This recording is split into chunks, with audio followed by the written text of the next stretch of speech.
চিত্রনায়িকা অপু বিশ্বাসকে বিয়ের কথা স্বীকার করলেন চিত্রনায়ক শাকিব খান। স্বীকার করলেন ছেলে আব্রাহাম খান জয়ের কথাও। তবে বেসরকারি টেলিভিশন চ্যানেলে অপু বিশ্বাস হাজির হয়ে সরাসরি অনুষ্ঠানের মাধ্যমে বিয়ে করার সন্তানের কথা বলে নাখুশ হয়েছেন তিনি।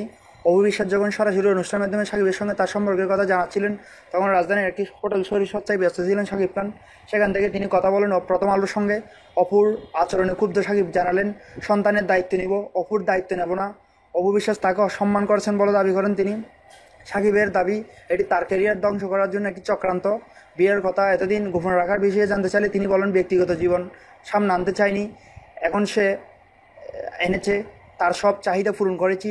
যখন বলেছে টাকা দিয়েছি। শাকিব খান বলেন, আব্রাহিম দায়িত্ব আমি নিয়ে যাব, সে আমার সন্তান, সারা জীবন আমি তার দায়িত্ব পালন করব। এর আগে একটি বেসরকারি টেলিভিশন চ্যানেলকে অপু বলেন, চিত্রনায়ক শাকিবের সঙ্গে বন্ধুত্বের সম্পর্ক বিয়ে পর্যন্ত গড়িয়েছে, তাদের একটি চালও রয়েছে। তিনি বলেন, 2008 সাল 18 এপ্রিল তাদের বিয়ে হয়।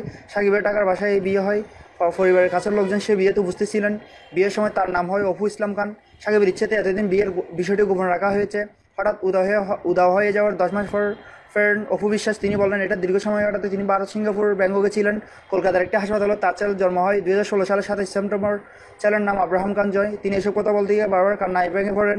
বলেন, সাকিবের ভালো চিন্তা করে তিনি সব করেছেন, অনেক ছাড় দিয়েছেন।